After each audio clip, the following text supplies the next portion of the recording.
우리가 차별금지법을 반대해야 하는 이유 두 번째입니다. 다 같이 읽겠습니다. 포괄적 차별금지법은 죄와 진리를 구별하고 표현할 자유를 박탈하고 처벌하기 때문입니다. 우리가 죄와 진리를 구별하는 것과 그리고 그것을 표현할 자유를 차별금지법이 통과가 되면 그것을 박탈을 합니다. 그 자유를 박탈하고 처벌까지 합니다. 우리는 차별과 구별을 정확하게 이해해야 돼요. 여러분, 우리가 지금 이 법에 반대하는 건 모든 이들을 차별하자는 이야기가 아닙니다. 우리에게서 죄와 진리를 구별할 수 있는 자유, 또 우리가 그것을 죄와 진리를 표현할 수 있는 자유를 박탈하지 말라는 겁니다. 그런데 이 차별금지법은 구별조차도 하지 마라, 표현은 더더욱 안 된다, 반대하는 것도 차별이다, 그렇게 말하며 우리의 입과 행동을 틀어막으려고 합니다. 어떻게 틀어막느냐? 유사처벌 규정을 둬서 시정명령을 하고, 시정이 안 되면 최대 3천만 원까지 이행강제금을 부과할 수 있습니다. 이행할 때까지 계속 3천만 원, 3천만 원, 3천만 원 그렇게 부과할 수 있어요. 그리고 그 차별이 악의적인 경우, 여기서 악의적이라는 말은 고의, 그러니까 내가 하는 말이나 행동이 차별금지법에 위반되는 것을 알면서도 차별하는 경우에는 최소 금액 500만 원부터 손해배상을 청구할 수 있습니다. 2000년 초반에 저는 서울에서 고시원 생활을 했었습니다. 당시 고시원은 4층으로 되어 있었는데요, 2층은 여성 전용이었고 3층과 4층이 남성 전용이었습니다. 지하에 주인 아주머니가 살고 계셨고요. 우리 남자들은 아무리 급해도, 아무리 바빠도, 아무리 힘들어도 2층 화장실이나 샤워실에는 얼씬도 못합니다. 당연하죠. 그게 정상이죠. 근데 어떤 남자는 자꾸 2층 화장실하고 샤워실을 밤에 몰래 계속 연거푸 쓰는 거예요. 그래서 여자들이 막 강력하게 항의를 했습니다. 막 주인 아주머니가 화가 이만큼 나서, 몇 번을 얘기도 안 되는 거, 화가 이만큼 나서 그냥 쫓아내버렸어요. 근데 참 적반하장인 게, 그분이 나가면서 아니 그 화장실하고 샤워실 좀 트는 게 그게 뭐가 어떻다고 이렇게 난리냐면서 막 대드는 거예요. 그러니까 그렇게 몇 년 동안 온유하셨던 아주머니, 한 번도 화는 내는 걸 못 봤던 그 아주머니가 막 10원짜리 요거를 덤치면서 막 내쫓는데요. 막, 와, 얼마나 그 욕이 막 세고 찰지던지 제가 보던 내가 진짜 진심으로 배우고 싶었습니다. 여러분, 저는 그 광경을 보면서 당연하다고 생각을 했어요. 욕을 했지만 누가 봐도 주인이 옳습니다. 여러분, 그렇지 않습니까? 그렇지 않아요? 그런데 자, 차별금지법이 통과되면 우리가 봐도, 누가 봐도 남자인 사람이 와서 주인 아주머니한테 이렇게 말을 해요. 저는 여자입니다. 그러니까 2층으로 방을 주세요라고 말을 해요. 주인이 안 됩니다, 받아줄 수 없습니다 라고 거부하는 순간 23조 주거시설 공급 이용에 의한 차별에 걸립니다. 그러면 이 여자라고 주장하는 남자는 차별받았다고 문제를 제기할 수 있고, 위원회는 시정명령을 합니다. 2층에서 받아줘라. 그것을 아주머니가 거부할 경우 이행강제금 최고 3천만 원까지, 그것도 이행할 때까지 계속 부과할 수 있습니다. 그리고 그 여자라고 주장하는 남자는 정신적으로 내가 피해를 봤다라고 손해배상 최소 500만 원 이상을 청구할 수 있습니다. 그럼 아주머니는요, 울먹이며 울며 겨자 먹기로 그 남자를 2층에 받아들일 수밖에 없는 겁니다.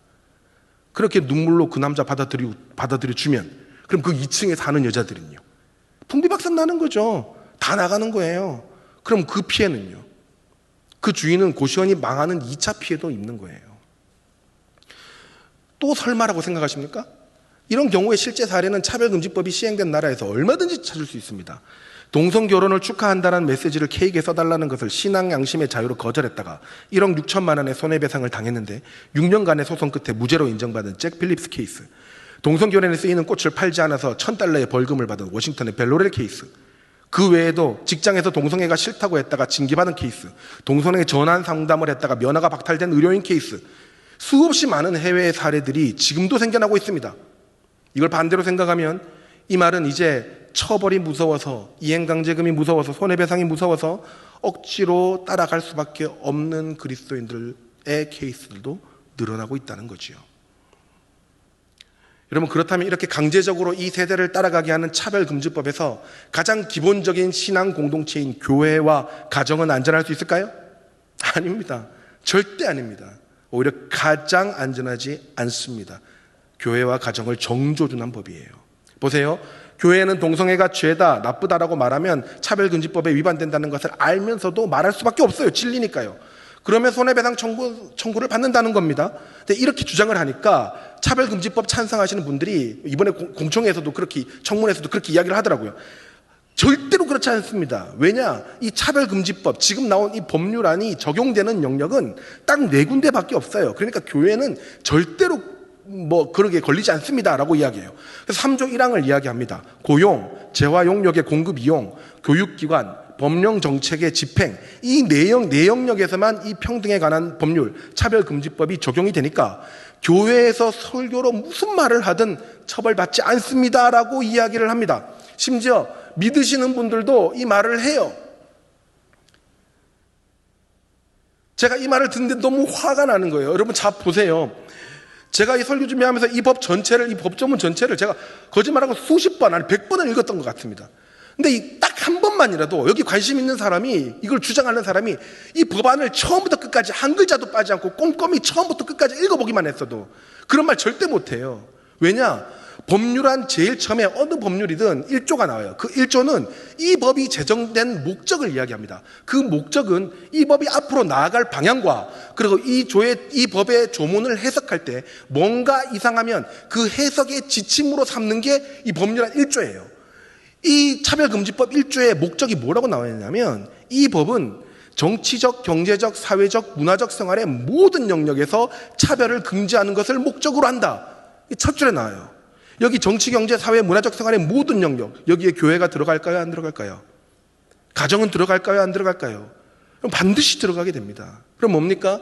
지금 당장은 구체적인 조문을 만들어 놓지 않았다고 해도 이 법이 통과되는 순간 반드시 개정을 통해서 우리 삶의 모든 영역에 이 법이 시행되게 할 것입니다. 왜? 이 법이 만들어진 목적 자체가 그렇기 때문이에요. 2019년 미국에서 발생한 사건입니다. 제프리 영거라는 남자는 당시 7살 아들이 있었는데요. 아들이 3살 때 여자 드레스를 입었다는 이유로 엄마가 아들은 여자다라고 판단하고 주장하며 호르몬 시술을 하려고 한 겁니다. 거기에 아빠가 강하게 반대를 했는데 법원에서 오히려 아빠의 양육권을 박탈합니다. 그리고 2심에서 겨우 공동 양육권을 다시 받았고 지금도 소송 중에 있습니다. 문제는 법원의 명령입니다. 1심 법원은 아빠의 양육권 박탈과 함께 아들을 더 이상 남자로 부르지 말 것과 젠더 정체성에 관한 수업을 들을 것을 명령합니다. 어이가 없죠. 이걸 두고 우리나라에서는 일어나지 않는다, 가정의 영역에 법은 들어가지 않는다, 교회 안에는 들어오지 않는다라고 말을 하지만 다시 말씀드리지만 이 법의 목적을 보십시오. 삶의 모든 영역에 이 법이 시행되는 것이 목적입니다. 거기다 이 법의 취지에 맞춰서 아까처럼 다른 법률들을 고칠 수 있는 초헌법적인 조항들이 있기 때문에 얼마든지 다른 법들을 통해서 가정에서, 교회에서 이런 일들이 일어날 수 있는 겁니다. 죄송한데 더 위험한 일 말씀드릴까요? 차별금지법은 12조에서 19조까지 고용에 관해서 차별해서는 안 된다는 내용을 만들었습니다. 성별 등의 이유로 근로자를 차별해서는 안 된다는 것이죠. 우리 교회에는 정말 신실하신 직원들이 많이 계십니다.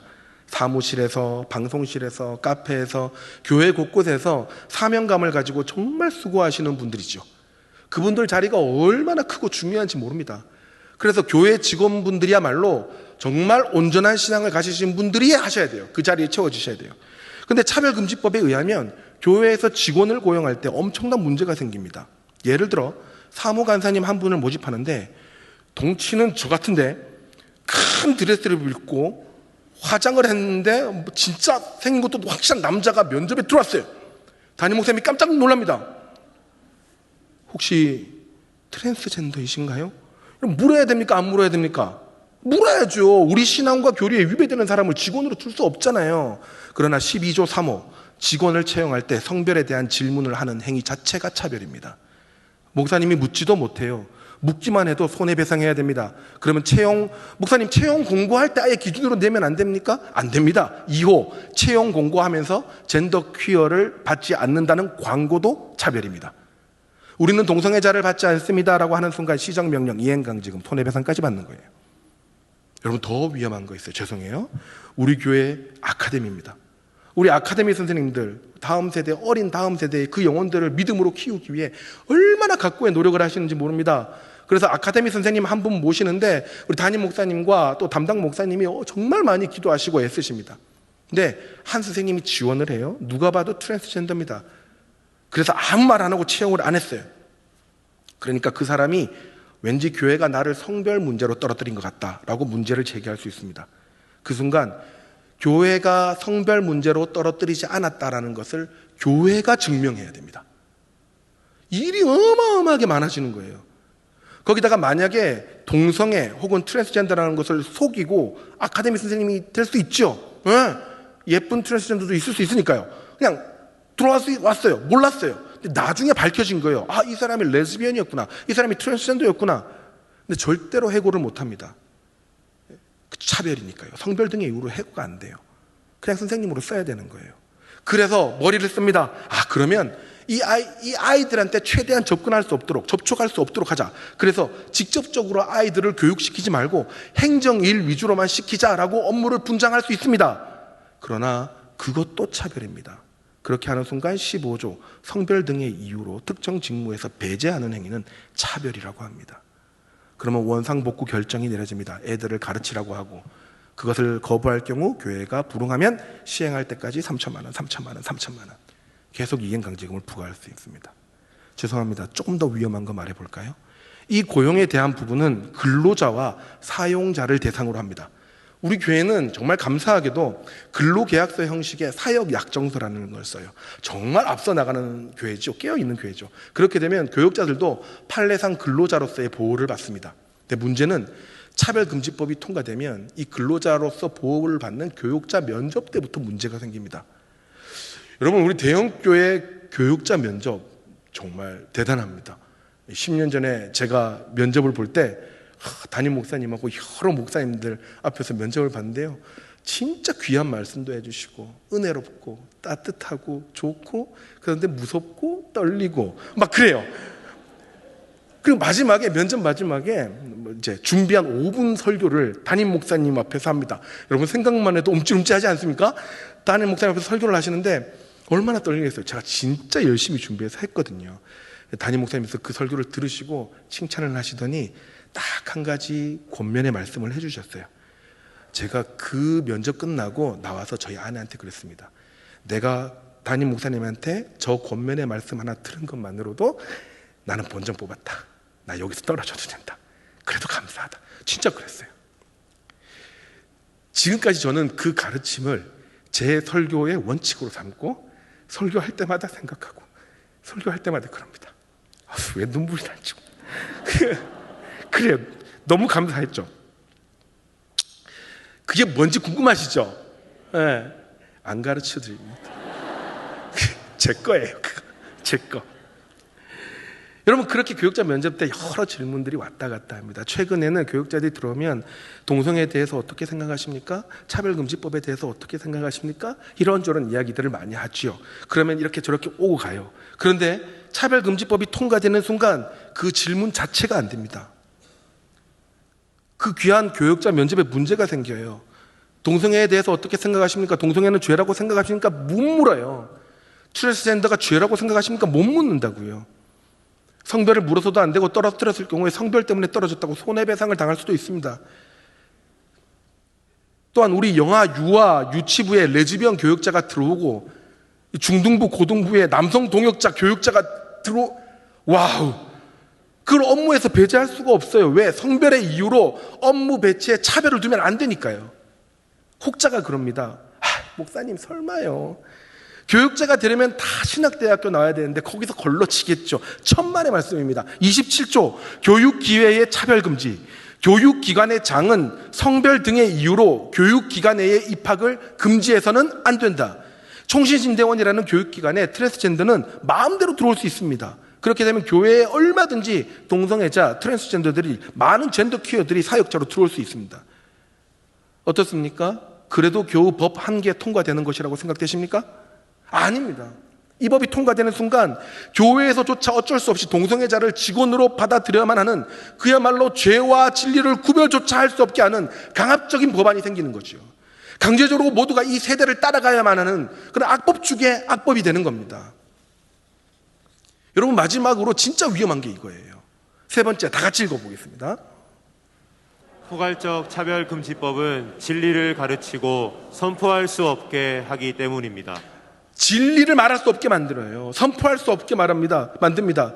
차별금지법에 의하면 성별 등을 이유로 혐오나 편견을 교육하는 행위를 금지시킵니다.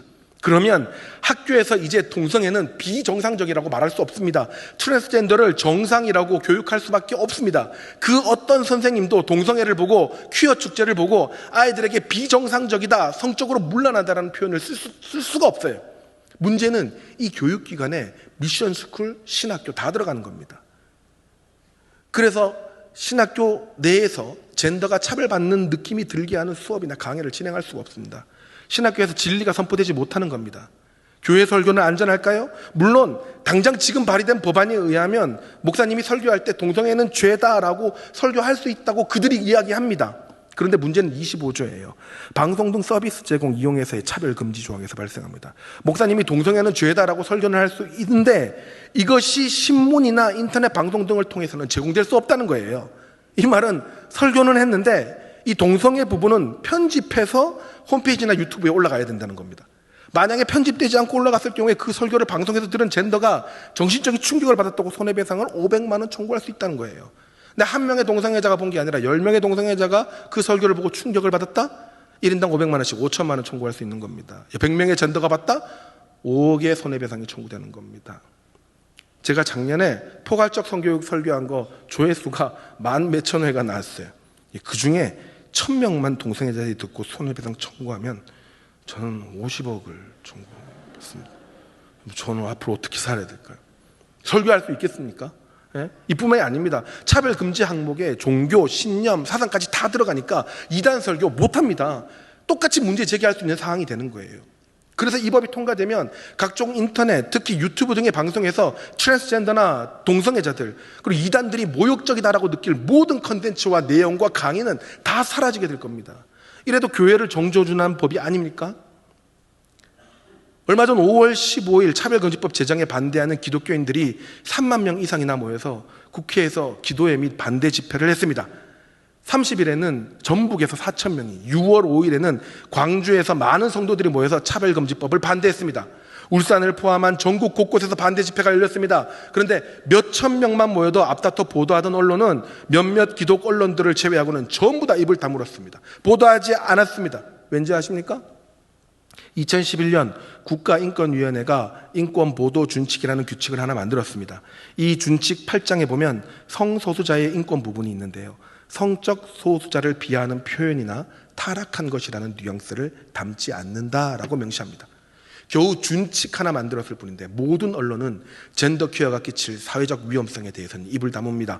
겨우 준칙 하나 만들어졌다고 언론에 입이 막혔는데 이 차별금지법이 제정이 된다면 그 효과가 어느 정도일지 상상이 되지 않습니다. 진리를 진리라고 말할 수 없는 세상, 잘못된 것을 죄라고 표현조차 할 수 없는 세상이 오게 될 수도 있습니다. 여러분, 그러면 어떻게 해야 될까요?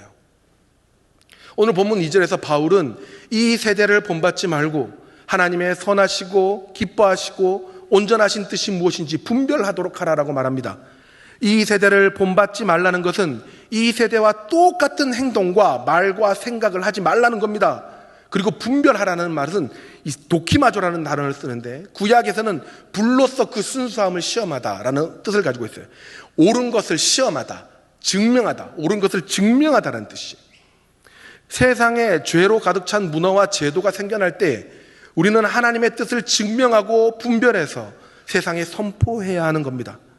왜 차별금지법이 잘못됐는지 내 주위 사람들한테 증명하고 전하셔야 합니다.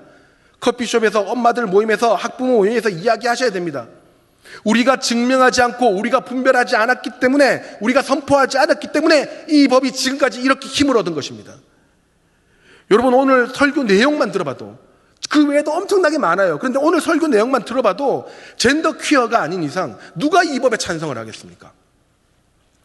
사랑하는 여러분, 담임 목사님께서 이 귀한 강단에 저를 세우신 것은 우리 성도들이 제대로 알고 분별하기를 원하는 간절한 마음이 있으시기 때문입니다. 사실 제가 옆에서 보면 안타까우실 때가 너무 많이 있어요. 차별금지법 반대하시는 것 때문에 종종 오해를 받으세요. 마치 어느 한쪽 정치를 지지하는 것처럼 보일 수 있습니다. 그런데 여러분, 절대로 그렇지 않습니다. 오늘 들으신 내용대로라면 당연히 이 법을 반대하고 서명하고 목소리를 내야 되는 거 아닙니까? 진짜 그리스도인이라면 이 법안을 반대하지 않는 게 더 이상하지 않습니까? 이것은 어느 당을 지지한다, 어느 당을 지지하지 않는다의 문제가 아닙니다. 누구라도 이 성경적 가치관을 무너뜨리고 다음 세대를 위험하게 하는 법안을 제정하려고 한다면 우리는 그것이 거짓이요 진리가 아님을 분별하고 증명해야 하는 겁니다. 다시 한번 간곡히 부탁드립니다. 복음을 소유한 그리스도인이라면 내가 사는 모든 영역에서 무엇이 옳은지 증명하시기 바랍니다. 차별금지법의 잘못된 것에 대해 설득해 주시기 바랍니다. 반대운동에 동참하셔야 됩니다. 그래서 마침내 교회와 다음 세대를 위해 하나님의 선하신 뜻을 세우시는 여러분 되시기를 주의 이름으로 축복합니다. 말씀을 마무리하겠습니다. 2007년 3월에 당시 가격으로 400억 정도 하던 한국의 주력 전투기 KF-16 한 대가 서해 바다로 추락했습니다. 원인을 살펴보니 엔진을 잡아주는 한 부품이 떨어져 나갔고 그로 인해 추락했다고 합니다. 그럴 수 있죠. 그런데 문제는 이 사고가 일어나기 7년 전부터 기술 고문이었던 미국 공군이 새 제품으로 교환하라고 보고서를 보냈고 심지어 부품을 무료로 교체해 준다고도 했는데 당국은 괜찮다며 가만히 있었습니다. 그리고 7년 후에 400억짜리 비행기는 추락했고 보고서를 무시했던 당국은 단 한 푼도 보상을 받지 못하고 오롯이 모든 책임을 떠안았습니다. 여러분, 전문가들이 위험하다고 이야기할 때는 반드시 위험한 경과를 도출할 가능성이 높습니다. 2021년 6월 전국 교수연합 1,900명의 교수들이 차별금지법 반대 성명서를 발표했습니다. 같은 달 전국 의사연합 1,500명이 반대 성명서를 발표했고 한의사, 약사, 간호사 연합에서 2,500명이 차별금지법 반대 성명을 발표했습니다. 올해 6월 5일 전국의 신학대학교 교수 500명이 차별금지법은 악법이라고 하며 반대 성명서를 냈습니다. 신학, 의학, 약학, 간호학, 법학 각종 관련된 지식층의 전문가들이 차별금지법이 이 사회에 끼칠 악영향을 우려하며 반대 보고서를 제출하고 있는데도 그 직접적인 피해자인 우리들은, 피해자가 될 우리들은 어쩌면 지금 비행기가 날고 있으니까, 당장은 비행기가 날고 있으니까 라며 괜찮다고 착각하고 있는 것은 아닐까요? 사랑하는 여러분, 설교를 준비하며 동성애와 각종 윤리적 방탕함으로 망해버린 도시 소돔과 고모라 사건을 다시 읽어봤습니다. 저는 그 사건을 읽으며 두려움도 느꼈지만 동시에 하나님의 희망을 다시 한번 발견했습니다. 비록 지금이 그 소돔과 고모라가 그때처럼 방탕하고 하나님 보시기에 망해야 될 세상처럼 보이지만 소돔과 고모라를 의인 10명만 있다면 망하지 않게 하겠다라는 하나님의 긍휼하신 마음이 이 시대에도 동일하게 적용될 것이라는 믿음이 생겼습니다. 소돔과 고모라 인구가 당시에 10만 명 정도였다고 합니다. 그러니까 10만 명에 10명이면 우리나라 6천만 명 중에 의인 6천 명만 있으면 이 나라 망하지 않겠구나라는 어린아이 같은 단순한 계산을 해봤습니다. 성경에서 말하는 의인은 복음을 받아 하나님께 순종하며 하나님의 선하시고 기뻐하시고 온전하신 뜻이 무엇인지 증명해내는 사람, 말하는 사람, 설득하는 사람이 의인입니다. 사랑하는 여러분, 우리 교회의 성도 6천 명만이라도 깨어서 행동하는 의인이 된다면 이 나라를 하나님은 보호하시고 지켜주시며 다음 세대를 건강하게 세워주실 것이라 믿습니다. 오늘부터 더 기도하시고 눈물로 주위 사람들한테 전해주시고 설득해 주십시오. 하나님의 온전하신 뜻이 진리라는 것을 이 땅에서 증명해 주시기를 부탁드립니다. 그래서 모든 악한 시도가 잠재워지고 하나님의 선하시고 기뻐하시고 온전하신 뜻이 굳건하게 서게 되는 우리 가정과 교회와 나라를 만드시는 여러분 되시기를 예수님의 이름으로 축복합니다.